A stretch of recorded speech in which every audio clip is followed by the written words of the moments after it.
আমি তোমার আইসক্রিম খেয়ে নি। মিষ্কার জন্য আইসক্রিম হোমমেড বানানো হয়েছে। ঠিক আমি খেয়ে নি। মানে হোমমেড মানে ঘরেই বানানো। এটা রেসিপিটা যদি কারোর লাগে আমি পরে শেয়ার করে দেব। খাবো? খাই না? এখানে খাবো। ভালো খায়। এখানে বসো বসো বসো বসো বসো বসো। গরমে ওকে আইসক্রিমটা দেওয়া হয় কারণ বডি টেম্পারেচার এত বেশি থাকে, ও খুব কষ্ট পায়। সারাক্ষণ তো আর এসি চালিয়ে রাখা সম্ভব না।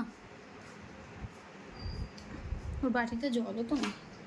জল শেষ করে দিয়েছি একটু আগে। নিজে কি খাচ্ছে? মিষ্কা কি খাচ্ছে? কি খাচ্ছে? একবার করে আমার দিকে তাকায় আর খায়।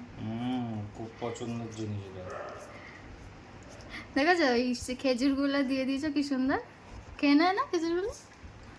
ও এমনিও খেয়ে নেবে। সুন্দর সুন্দর বসে বসে খাও। কামড়ায় আবার। মাঝে মাঝে একটু কামড়ে।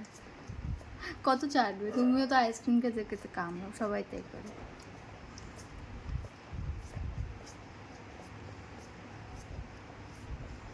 বলি কিউ তো কিউ তো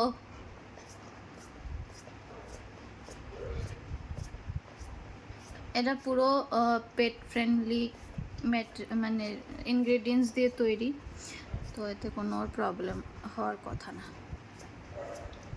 আর ও এটা খায়, আগের বছর ওকে দিয়েছিলাম, গরমকালে এটা বানিয়ে দেওয়া হয় ওকে।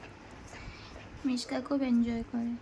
মিষ্কু ভালো আইসক্রিমও খায়।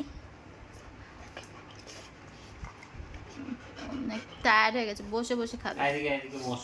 বসে বসে খাও, বসে বসে খাও। এখানে আসো এখানে আসো এদিকে আসো এদিকে ওখানে বসিয়ে দাও, বসি বসো। সিট সিট না সিট। ডাউন করে দাও। Down down. বসে বসে হ্যাঁ, জল একটু সরিয়ে দাও, রুমটা ভিজছে।